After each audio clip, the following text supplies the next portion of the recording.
महोदय,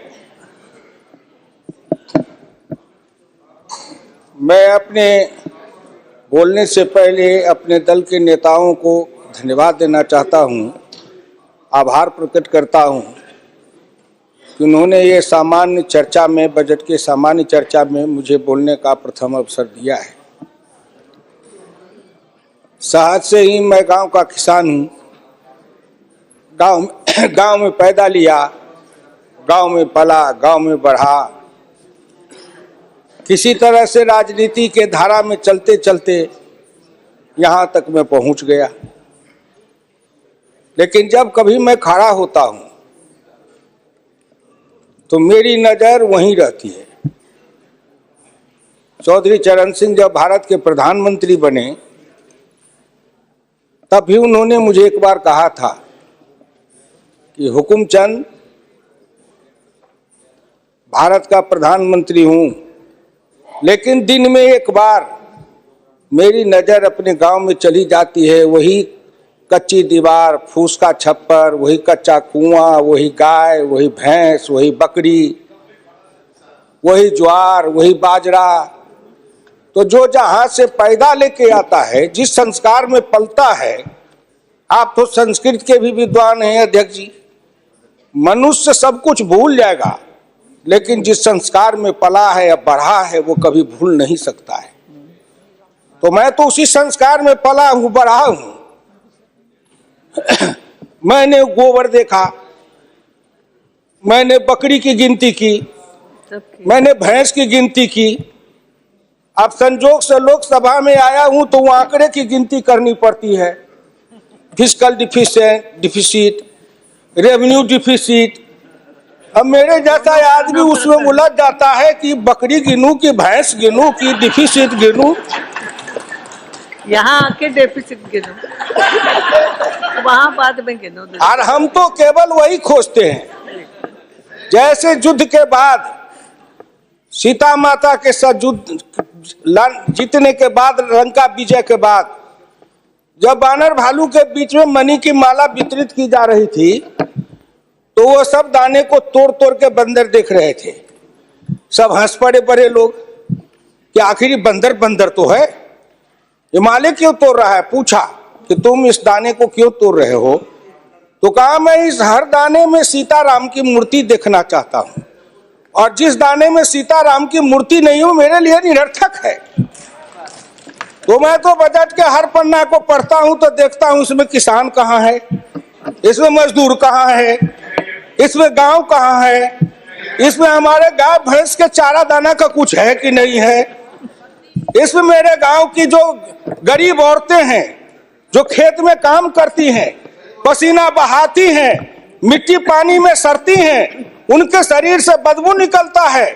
जीवन में कभी एक बार भी उनको लक्स और कौन रेक्सोना साबुन, कौन ये लिपस्टिक पाउडर, ये छूने का, देखने का अवसर नहीं मिलता है। क्या उसकी दुनिया को इन्होंने देखा था? मैं उन्हीं से पूछना चाहता हूं। अब तो बड़ी बड़ी बात करते हो, आगे दिन पीछे गए, गुरु से किया न है तब पछतावा होत क्या, चिड़िया चुग गई खेत। जिस समय गांव को देखना था, किसान को देखना था, मजदूर को देखना था, गरीब को देखना था, पिछड़ा को देखना था, दलित को देखना था, गांव की सड़कों को देखना था, गलियों को देखना था, कुआं को देखना था, आपने देखा क्या? आप तो देखते रहे कहीं। ये दो हिंदुस्तान, एक हिंदुस्तान में दो हिंदुस्तान आपने बनाया। एक है भारत, एक है India, that is called Hindustan. आपने बनाया ना। मैं आज भी कहता हूं, अगर मेरे गांव के किसी को उठावे, आंख में पट्टी बांध दे, हिंदुस्तान के कहीं भी, उड़ीसा हो, बंगाल हो, कहीं हो, किसान को लावे, गांव में आंख पर पट्टी बांध दे और एक बार इंडिया गेट पर उसकी आंख को खोल दे, उसको लगेगा कि हम स्वर्ग में चले आए, कि बैकुंठ में चले आए, कि इंद्रपुरी चले आए। इतना का अंतर है। मैं 1977 में एमएलए बन के आया, इंडिया गेट के किनारे पैदल टहल रहा था, एक बड़ी गाड़ी में एक बड़ा कुत्ता जा रहा था, वो अपने मुंह को निकाल के जी लपलपाते जा रहा था। मैं गांव का आदमी खड़ा होकर सोचने लगा कुत्ता जरूर कुछ कह रहा है। मैं एमपी था, कभी दिल्ली देखा नहीं था, मेरे अंदर से आवाज आई कि कुत्ता कह रहा है क्या है, तू गांव का किसान, गरीब, मजदूर, पिछड़ा, दलित, तू क्या जन्म लेके करने आया है? तुझसे मैं सौभाग्यशाली हूं। देख, मैं ठंड गर्म गाड़ी में बैठा हूं, केक खाता हूं, ऑमलेट कटलेट खाता हूं, गद्दे पर सोता हूं। तुमने देखा हिंदुस्तान, तुमसे अच्छा मैं हूं। उस दिन मुझे लगा कि इस हिंदुस्तान के बड़े लोगों के कुत्ते भी मुझसे अच्छी जिंदगी जी के रहे हैं, और मुझे उस जिंदगी से भी बदतर जिंदगी जिलाने वाले कोई नहीं है, आप हैं। राज किया है आपने। मैं आंदोलन किया, जेल में गया, जेल में सराया। आज भी पूर्वा हवा चलती है तो आपके पुलिस की लाठी से जो हड्डी में चोट है वो कहीं ना कहीं दर्द करने लगता है। तब मुझे ऐसा एहसास होता है कि जिस राज में मुझे इतना कष्ट मिला था, अगर मेरा बस चले तो उस राज को सदा सर्वदा के लिए हिंदुस्तान से उखाड़ के गया जी में जाके पिंडदान कर दूं, जो फिर निकलने न पाता। क्या बात करते हैं साहब? आपसे मैं आखिर में नहीं जाऊंगा। आप योजना आयोग की बात कर रहे थे, मैं अपने गुरु डॉक्टर लोहिया की बात को आपके सामने मैं दिखाना चाहूंगा। मैं नहीं बोलता, मुझे तो उन्होंने दृष्टि दी थी। इसी लोकसभा में 6 सितंबर 1963 को एक बहस हुई थी, ख्याल रखिएगा, जिस बहस ने पंडित नेहरू को भी हिला दिया था। वो बहस थी 3 आना बनाम 15 आना का। लोहिया ने कहा था, मैंने 27 करोड़ हिंदुस्तान के लिए 3 आने रोज की आमदनी कही, प्रधानमंत्री ने 15 आने रोज की और योजना मंत्री ने 7.5 आने रोज की। अब प्रधानमंत्री और योजना मंत्री आपस में निपट लेंगे कि दोनों में कौन सही है। यही आंकड़े हैं योजना आयोग के। प्रधानमंत्री का 15 आना, योजना आयोग के मंत्री का है 7.5 आना। जिस योजना आयोग को यह भी नहीं पता 15 आना सही कि 7.5 आना सही, प्रधानमंत्री सही कि योजना मंत्री सही, उसी योजना आयोग को सर पर ढोते रहो। जो दर्शन करना चाहिए तो दर्पण माजत रहिए, दर्पण में लगा काई तो दरस कहां से पाई। क्या बात करते हैं साहब? इस हिंदुस्तान में अगर किसी का, मैं प्रधानमंत्री जी बैठे हैं, मैं भुक्तभोगी हूं, जिस रोग से मैं पीड़ित हूं, कहीं ना कहीं उस रोग से आप भी पीड़ित हैं। बीरप्पा मोइली जी, आप भी पिछड़े वर्ग से हैं, मैं भी पिछड़े वर्ग से हूं। का दुख जाने दुखिया की, का दुख जाने दुखिया माए, जाके पैर न फटे बीमारी, सोका जाने पीर पर आई। आपके मल्लिकार्जुन जी भी उसी दलित समाज से हैं। आपने सामाजिक पीड़ा को झेला नहीं है, भोगा नहीं है। इस हिंदुस्तान में अगर सबसे बड़ा कारण और सबसे बड़ी चीज अगर रही है सनातन काल से, तो वह हिंदुस्तान की जाति प्रथा। उस जाति प्रथा के कारण क्या क्या नहीं भोगा हमने, और क्या नहीं भोगते हैं। अभी अभी चुनाव हो रहा था, श्री नरेंद्र मोदी जी के लिए कोई कह रहा था, मेरे ऑफिस के आगे चाय की दुकान खुलवा देते हैं, फुटपाथ पर जाओ चाय की दुकान के लिए दुकान दे देते हैं। और कुछ कहने के लिए नहीं मिलता है लोगों को? नहीं मिलता है क्या? क्यों उपहास करते हो? मैं लोकसभा में हूं, अगर कोई कहे, शरद यादव गए थे चुनाव लड़ने के लिए अमेठी में, लोकदल से नारा लगा था, शरद यादव वापस जाओ, लाठी लेके भैंस चढ़ाओ। कर्पूरी ठाकुर जैसा नाई का बेटा गरीब, जिसके नेतृत्व में बिहार में इतना परिवर्तन किया, वो बिहार का मुख्यमंत्री बना, 27% आरक्षण दिया, हाई स्कूल तक फीस माफ किया, मिडिल स्कूल तक फीस माफ किया, 5 एकड़ से मलगुजारी माफ किया। और कर्पूरी ठाकुर के लिए नारा लगा था, कर्पूरी ठाकुर दिल्ली जाओ, छुड़ा लेके सैलून खोलो। क्या क्या नहीं सहा हूं, क्या क्या नहीं देखा हूं, इसलिए दिल के अंदर वो दर्द और पीड़ा है। क्या फिर कहीं ना कहीं मुझे यह भी लगता है, क्या हिंदुस्तान के पिछड़े और दलित समाज के लोगों ने अपराध किया था कि उसमें जन्म लिया? किसी ने भगवान के यहां दरखास्त दिया था कि मुझको तेली बना दो, मुझको लोहार बना दो, मुझको कुर्मी बना दो, मुझको कहार बना दो, मुझको अहिर बना दो, मुझको कलवार बना दो? कोई दरखास्त देके तो नहीं आया। आज वित्त मंत्री जी को धन्यवाद दूंगा, प्रधानमंत्री को, कि उन्होंने बजट में कुछ ऐसी योजनाएं बनाई है जिससे हिंदुस्तान के जाति प्रथा के बंधन को ढीला करने का अवसर मिलेगा। जब उनकी आर्थिक चेतना बढ़ेगी, आर्थिक विकास होगा कब? जब गांव में पैसा जाएगा तब, गरीब के हाथ में रोजगार जाएगा तब, उनकी आर्थिक उन्नति होगी तब कहीं जाके उनके जीवन में विकास होगा। आपने सोचा कि गांव का विकास कैसे होगा? क्या प्रधानमंत्री ग्रामीण सिंचाई योजना कोई मामूली है? खर्च पर पाबंदी लगाते हुए डॉक्टर लोहिया ने इसी लोकसभा में बहस करते हुए पंडित नेहरू से कहा था, मैं कुछ नहीं चाहता, एक काम कर दो, सारे लोगों के, बड़े लोगों के खर्च पर सीमा लगा दो, आय पर, आमदनी पर नहीं, खर्च पर सीमा लगाओ, इससे अधिक खर्च नहीं करेगा, और उससे जो पैसा बने उसके एक सिंचाई योजना बनाओ और 20 साल का बॉन्ड बनाओ। मैं कुछ नहीं कहता, केवल हिंदुस्तान के हर खेत में पानी पहुंचा दो, हिंदुस्तान की तरक्की हो जाएगी। डॉक्टर लोहिया इसी सदन में कहे थे। वो तो अग्रवाल थे, बनिया थे, उनको क्या जरूरी थी इस बात को बोलने का? लेकिन मैं कहता हूं कि हिंदुस्तान के गरीब, निर्धन, निर्बल और पिछड़ों का इस युग में अगर एकमात्र राजनीतिक मसीहा पैदा कोई लिया तो डॉक्टर राम मनोहर लोहिया थे, जिन्होंने जगाया, नेतृत्व को पैदा किया गांव के गली से। इसलिए मैं आपसे विनम्र प्रार्थना करना चाहता हूं कि अगर प्रधानमंत्री ग्रामीण सिंचाई योजना से हर खेत को पानी, हर हाथ को काम, दीनदयाल उपाध्याय जी ने कहा, डॉक्टर लोहिया ने कहा, 1 बीघा खेत और 1 गाय, अपनी खेती अपनी राय।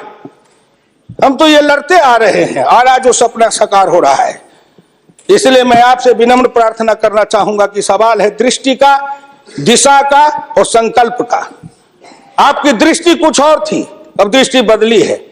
हिंदुस्तान के गांव के गरीब पिछड़े दलितों ने मिलकर कन्याकुमारी से कश्मीर तक, कामरूप से द्वारका धाम तक, इस आसान के साथ आपके शब्दों में, जिनको आप अपने ऑफिस के आगे चाय की दुकान खुलवा रहे थे, वो चाय की बेचने वाला, रेल के फुटपाथ पर पानी पिलाने वाला गरीब निर्धन, जिनकी मां मजदूरनी का काम करती थी, ऐसे के बेटा को भारत के प्रधानमंत्री की कुर्सी पर बैठाया कि नरेंद्र मोदी आएगा, भारत का प्रधानमंत्री बन जाएगा, गांव गरीब किसान मजदूर के भाग्य चमक जाएगा। उन्होंने इसलिए सपना को देखा है। वो हो जाएगा क्या? ये 9 महीना में हो जाएगा। आप नेता बोलते थे, मैं सुन रहा था, मुलायम सिंह आदरणीय बोल रहे थे, मेरे साथी हैं, बरसों तक समाजवादी आंदोलन में लड़े, कि 9 महीना में तो बच्चा पैदा हो जाता है। मैंने कहा कितनी वैज्ञानिक बात कर रहे हैं, ये तो वैज्ञानिकता है, प्रकृति का नियम है, 9 महीना में बच्चा पैदा होता है। लेकिन जो बच्चा पैदा होता है, क्या वो बच्चा 9 महीना में फिर बच्चा पैदा कर देगा क्या?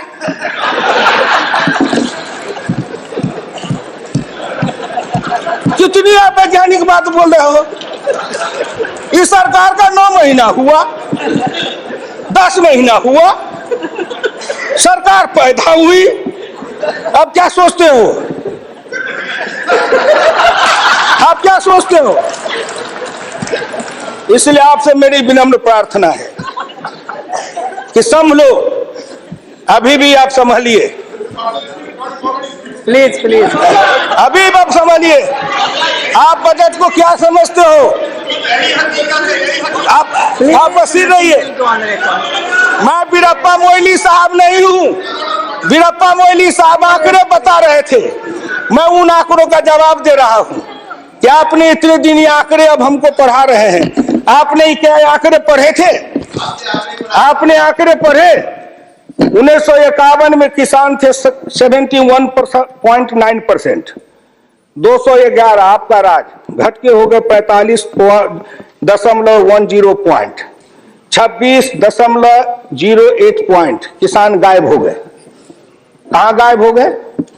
कहीं नहीं गायब हुए। खेतिहर मजदूर थे 28.1 पॉइंट, और वो घट करके हो गए 17.5, वो बढ़ गए 26.08। अध्यक्ष महोदय, जितना किसान गमा उतना खेतिहर मजदूर बनाया। ये आंकड़े नहीं है क्या?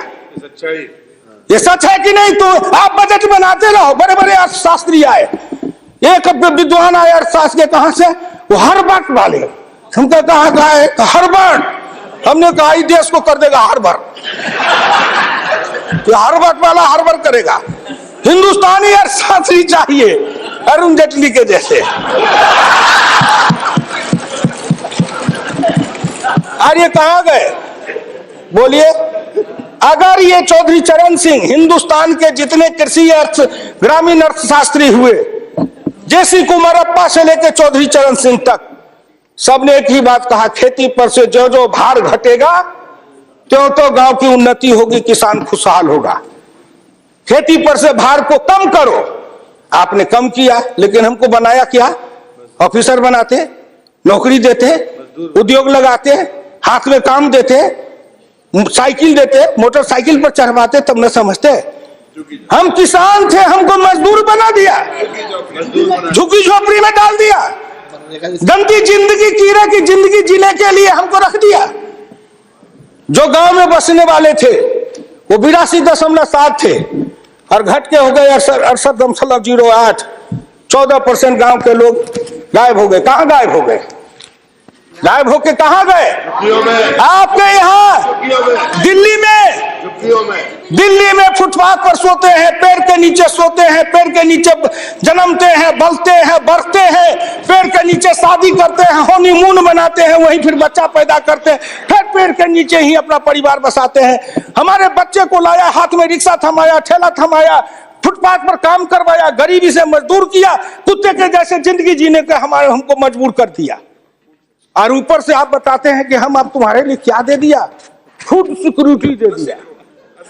फूड सिक्योरिटी, दाना उपजावे, धान उपजावे हम, गेहूं उपजावे हम, अनाज उपजावे हम, मेहनत करे हम, हमको बस समझते हैं आप भिखमंगा। फूड सिक्योरिटी, हर आदमी पर 1 किलो चावल और 3 किलो गेहूं देंगे। आप बड़े बड़े बड़े बजट वाले अर्थशास्त्री वाले हैं, महीना में 1 किलो चावल खा के रहो, एक आदमी 3 किलो गेहूं खा के रहो। ये गरीबी का उपहास है, हमारी निर्धनता और गरीबी का उपहास है। आओ आओ, 1 किलो चावल देते हैं, 1 महीना में खाओ। महीना में 26 रुपया, जिसकी रोज की आमदनी आप कहते हो गरीबी रेखा के नीचे है, और चावल गेहूं बांटेंगे 70% को। क्या आंकड़ा है आपका? यही बजट बनाते थे ना, मैं उसी को कहता हूं, यही आपका आंकड़ा।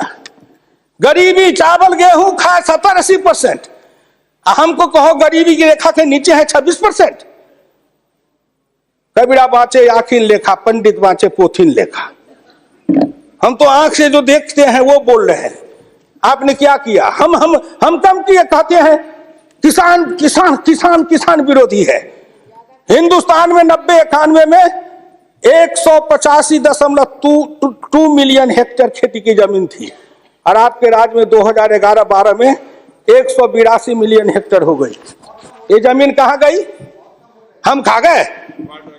हमारे गांव के लोग खा गए? कौन खा गए? जो खाए हो, लेकिन मैं इतना जानता हूं कि आप हमारी जमीन खा गए। और दूसरे तरफ जो गैर कृषि योग्य भूमि थी 90-91 में 21.22 मिलियन हेक्टेयर, 11-12 में हो गए 26.29 हेक्टेयर। गैर कृषि योग्य भूमि बढ़ी है, कृषि योग्य भूमि का ह्रास हुआ। उल्टे बात कहीं पर निगाहें, कहीं पर निशाना। न कुछ मिले तो कुछ कहिए, न कुछ मिले तो विरोधी में गए तो कुछ न कुछ तो कहना है ना, नहीं तो दुनिया कैसे देखेगी कि विरोधी का काम कर रहे हैं।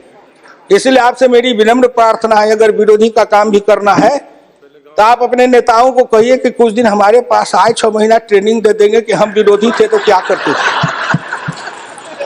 अरे नाटक भी करिए तो किसी डायरेक्टर से सीख तो लीजिए। जो गरीबी का डायरेक्टर है उससे सीखे नहीं, गरीबी का नाटक खेल रहे हैं। एक गांव में नाटक में हनुमान जी का पाठ करने वाला नहीं आया, उसने सोचा कि आज तो नाटक नहीं होगा। एक बहुत मोटा तगड़ा दुकानदार था, उनको पकड़ लाया, कहा तू नाटक कर, केवल खड़ा रहना। और जब वो खड़ा होकर पाठ करने लगा तो रावण ने डांट के कहा कि कहाँ गए, लाओ तेल घी लाओ, इसके पूंछ में आग लगाओ। उसको हुआ कि अब तो जल के मरेंगे। तो कहा हजूर हम तो हनुमान जी नहीं है, हम तो बनिया है, अपनी दुकान चला रहे थे। वैसे ही आप नाटक करिएगा। इसलिए आपसे मेरी विनम्र प्रार्थना है, आपसे मेरी विनम्र प्रार्थना है कि इसको देखिए। दिशा, जब तक आपके पास में दृष्टि नहीं बनेगी, आपकी दिशा नहीं ठीक थी, आपकी दृष्टि नहीं ठीक थी, तो आप संकल्प क्या कर रहे थे? चलता है सब, आप कहे कि हम भी चले, आपका बजट चला, आपकी अर्थनीति चली, आर्थिक विषमता, सामाजिक विषमता, राजनीतिक विषमता, प्रशासनिक विषमता। क्या मैं पूछता हूं कि आपके किसी बजट से इन विषमताओं को अंत करने के लिए कोई काम किया? नहीं किया। इसलिए हमारे गुरु डॉक्टर लोहिया कहते थे कि हिंदुस्तान में जब तक जाति प्रथा है और जब तक इस जाति प्रथा का रोग रहेगा, तब तक हिंदुस्तान का कल्याण नहीं होगा। भ्रष्टाचार के पीछे भी जाति प्रथा है। कोई माननीय प्रधानमंत्री बैठे हैं, हिंदुस्तान के अंदर किसी को अगर चाहेंगे कुछ कर दे, प्रधानमंत्री रहते हुए क्या है जो कर देंगे? जिस जात का सरकारी नौकर होता है, मैं भी इतने दिन तक 54 वर्ष रह के देखा, मंत्री रह के देखा, जिस जात का सरकारी नौकर, उसके ऊपर कलम उठाइए तो उसके जात का न जाने कहां से कहां सभी जगह से लोग आ जाते हैं उसको बचाने के लिए। जात पर हमला, अगर किसी बेईमान पर हमला है तो जात पर हमला, किसी भ्रष्टाचारी पर हमला है तो माना जाता है जात पर हमला है। इस जात को तोड़ने के लिए सबसे बड़ा कदम उठाना पड़ेगा। मैं वित्त मंत्री जी को धन्यवाद देता हूं, प्रधानमंत्री जी को, कि कुछ योजनाएं ऐसी आई हैं, लेकिन मैं एक प्रार्थना करूंगा। हमको कहते हैं कि आरक्षण की बात मैं कहता हूं शुरू दिन से, सदन सहमत हो और आप भी सहमत हो तो प्रधानमंत्री जी से कहूं कि तुरंत लागू करिए, लेकिन इसमें सहमति का सवाल है, राष्ट्रीय सहमति, सदन की सहमति, आपकी सहमति। सब आरक्षण मेरा खत्म कर दीजिए, लेकिन एक कर दीजिए, सरकारी नौकरी और सरकारी सेवा, इन दोनों के लिए अंतर जातीय विवाह को अनिवार्य करिए। न रहेगी जाति, न रहेगा बांस, न बजेगी बांसुरी, जातियां टूटेगी। अंतर जातीयता के कारण हिंदुस्तान में एक जाति बनेगी, वह जाति बनेगी भारतीय, वह जाति बनेगी मानव जाति। इन जातियों के रेखा को तोड़िए। इसके लिए अगर कर सकते हैं तो आप सहमत है तो बोलिए। आप कहते हैं गरीब और अमीर मिटा देंगे, लेकिन न्यूनतम और अधिकतम की रेखा तय कर दे, यह सरकार करना चाहे, नरेंद्र मोदी जी चुटकी में कर देंगे, क्योंकि इनका क्या बिगड़ेगा?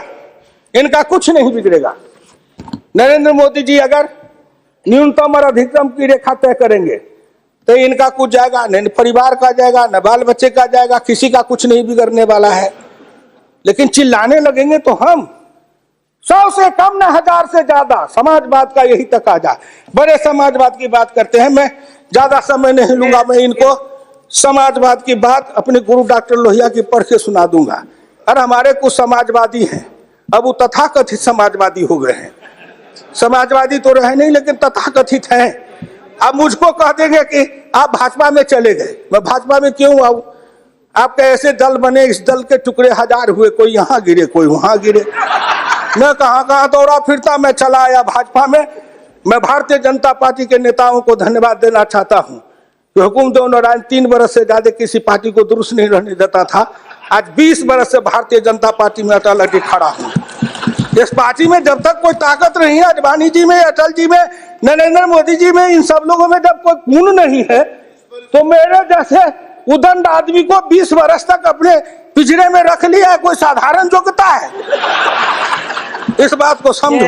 मैं आखिरी में कहूंगा अध्यक्ष महोदय, समाजवाद हर किसी से अन्य सिद्धांत की तरह एक होता है थोक, एक होता है फुटकर, एक होता है सगुन, एक होता है निर्गुण, एक होता है सिद्धांत, एक होता है कार्यक्रम।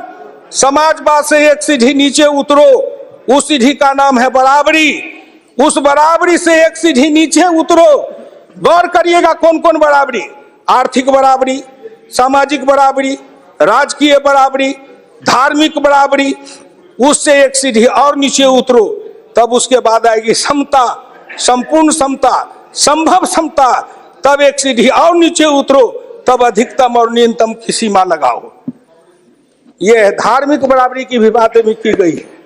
अगर हम धार्मिक बराबरी पर जी समाप्त करेंगे, अगर धार्मिक बराबरी पर मुझे कहा जाए तो मैं कहने लगूं तो कितनी अपनी पीड़ा सुना दूंगा कि धार्मिक बराबरी इस देश में कैसी है। उसके संबंध में मैं ज्यादा समय नहीं लेकर के केवल आपके सामने मैं सुना देना चाहूंगा।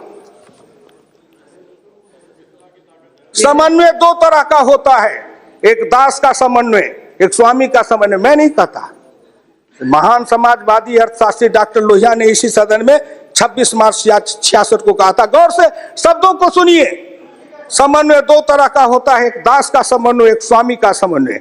पिछले 1000 बरस के इतिहास से हिंदुस्तान ने स्वामी का समन्वय नहीं सीखा, वह एक दास का समन्वय रहा है। मैं तो श्री नरेंद्र मोदी जी सरकार से कहूंगा कि 1000 साल से भारत दास भाव से सांस्कृतिक समन्वय में रहा है। अगर वो स्वामी भाव का समन्वय में भारत आना चाहता है तो क्या अपराध है।